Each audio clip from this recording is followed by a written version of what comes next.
Welcome to the show. From Peterson's, I'm your host, Taylor Sienkiewicz, and you're listening to You Have a Cool Job, a podcast highlighting those who took their profession in a unique direction and what they did to get there.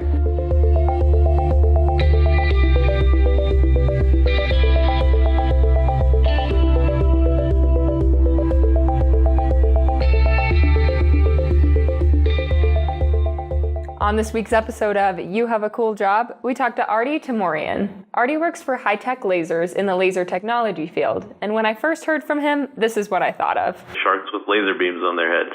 I asked Artin about this later in the interview, and his response was comically that he doesn't know what the future will hold. But Artin's job is much more niche industry-focused than sci-fi. Laser technology has actually integrated into several major industries. So I guess my first question for you is just, from a 10,000-foot view, can you describe the laser industry segment in which your company operates? Sure. So what we do is we do both laser marking and engraving work on customer-supplied parts, and we also design custom laser marking and engraving machines for customers. So our kind of target customers for something like that would be generally things like aerospace or biomedical, where they're mass-producing parts. And if it's a strange shape, if it's oversized, or if it's super small or something like that, what we do is we'll talk to the customer, see exactly what the part is like, and try to come up with a laser marking or engraving system that will suit their needs as best as possible. And then on the other side, with the laser marking side, this is more for other kinds of aerospace or biomedical companies or firearms companies, automotive, things like that, where they have kind of a fair amount of parts that would need, say, part numbers or serial numbers or something like that marked, but they don't want to invest in a laser machine themselves. They'll send us the parts, we'll do the part marking, and send them back.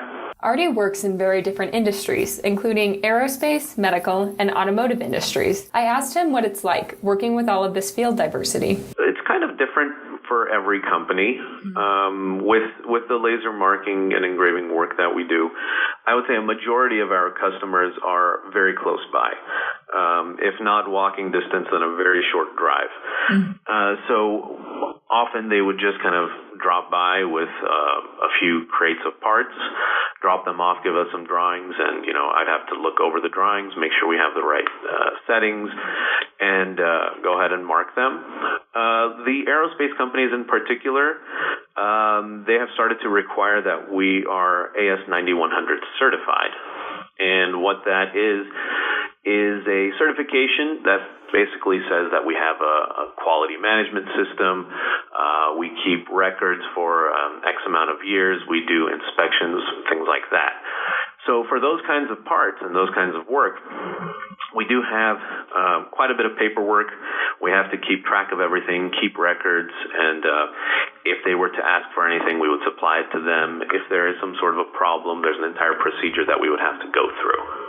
But for other parts, it's a lot more kind of informal. They'll send us a drawing, and they'll say, oh, hey, can you do this? And we'll say, yeah, absolutely. And they just come by and drop off the parts, and in a few days they can take them back. Okay, so what is this combination then of, it sounds like, design and technology? Like, how do you operate those two spheres into this industry? So that comes more on the custom laser marking machines side. So I'll give you an example. We had one customer a few years back that were doing stickers. These were stickers that they would put on things like processors and other electronic components for warranty information and to show that they're not counterfeit goods, things like that. And they wanted us to they wanted a machine to mark a certain serial number or part number on these stickers. So what we had to do was we had to design and come up with a system that would take an entire spool of these and unravel the spool and roll it back up onto the other side and while it's kind of moving under the laser, to automatically mark these numbers and to change the numbers for every sticker. So it took a little bit of ingenuity, a little bit of trying to look at what technology exists out there, how to integrate it into our systems, what kind of rollers we need, what kind of sensors, all sorts of things like that. So it was actually a very fun, very interesting experience. It was the first time I've ever done anything like that. Yeah, no, that sounds like a pretty complicated problem to solve. Yeah, and Artie, how did you get into this field then? Like, what originally interested you to pursue this? It's kind of a long answer, but I'll try to shorten it up as much as I can. I had always been really interested in science and math and these sorts of things ever since I was extremely young. Astronomy was really my main love. And I went to Cornell for undergraduate as an astronomy student. After that, I went to UCLA and studied physics for grad school. I got my PhD doing dark matter research, experimental dark matter detection. And there, what I was doing mostly was instrumentation and hardware development. So coming up with new ideas, building them, testing them out. And that's kind of where I really realized that I really enjoy kind of the design side of things, building things, putting them together and testing it. And so that kind of led me into this direction. And then the company was actually started by my father about 30 years ago. And for various kind of personal reasons and things, I didn't have the flexibility to go to any city or anywhere in the United States. And so he told me, he said, you know what, why don't you come join us, use the skills that you've learned, try to help grow the company. And that's what I've been doing. Got it. So has it changed since you came on? I think so. We've really gotten into the more custom machine designing and manufacturing. Before I started, it was mostly just a few designs that we would, try to sell to the customers. Mm-hmm. So we've really changed in that regard. But then also in the part marking and engraving side, we've really started to test and experiment and really play around with all the different styles of parts marking and engraving that we can do. For big manufacturing companies, this doesn't really matter. They just ask that it's deep enough that it stays permanent. But we do occasionally get customers that do more, I would say, kind of artistic designs on some personal pieces, things like that.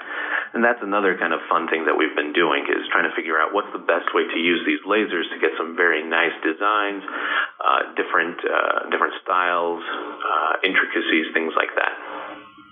Okay, great. And Artie, what would you say, or what do you feel makes your job unique in its day-to-day, or just in the technology or design behind what you're doing?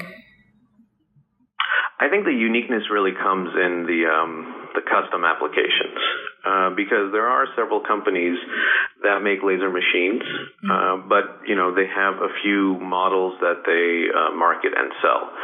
So since we don't do that, since we do talk to our customers directly, one-on-one, see exactly what they need, and come up with a specific design only for this customer, I think that's what makes us a little bit more unique and different from everyone else.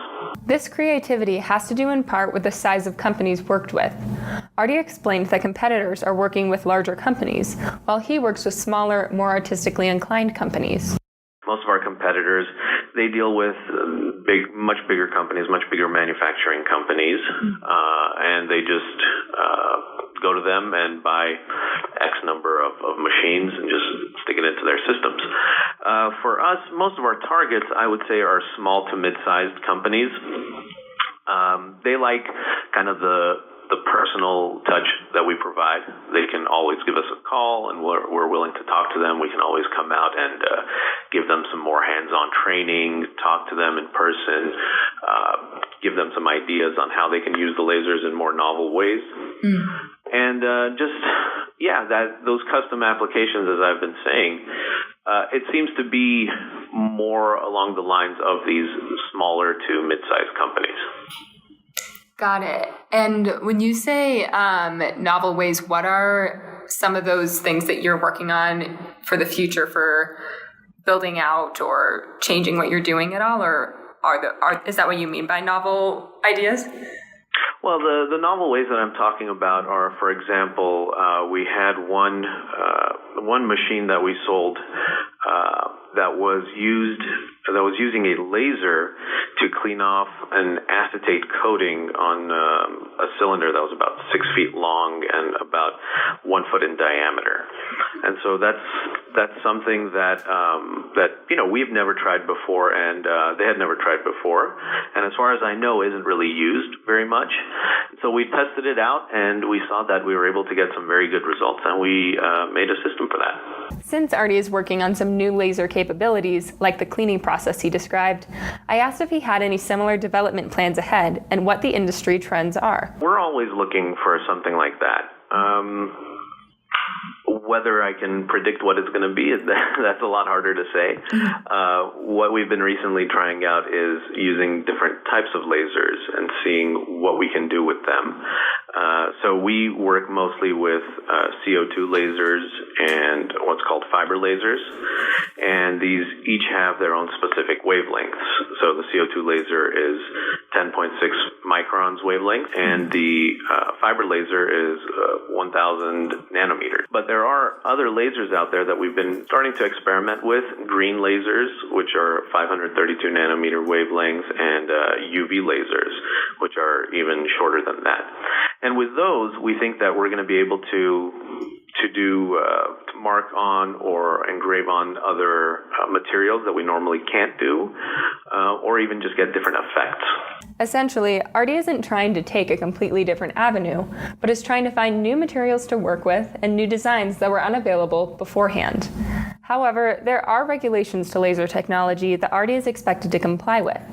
As he mentioned earlier, high-tech lasers had to undergo certification to work in the aerospace industry. There are certain requirements that you have to fulfill about, say, training of your employees and certain processes that you do and certain records that you keep. And it's not necessarily required by most companies, but a lot of the aerospace companies either strongly suggest that you have it, or in some cases they do require it. And once you get that, it really helps to build your customer base that way. With aerospace parts, they're going into passenger planes and things like that. If, God forbid, there were some sort of an accident, they would need to be able to trace back what part caused this, where was this part manufactured, and that way they can kind of find out all the history of that and trace back and see where exactly the problem was. So it's more for traceability than anything. Okay, that makes sense. And Artie, I also wanted to ask you how someone would get into your field, and is it growing? Are more people coming into laser technology in general? I would say it's growing. There's always new and interesting ways of using lasers, separate from everything that we're doing. And of course, the laser technology is really growing at such an incredible pace. Just about 15 years ago, most lasers were fairly large, water-cooled, took a huge amount of energy to actually get going. Nowadays, the fiber laser was introduced, maybe about 10 years ago, almost 15 years ago.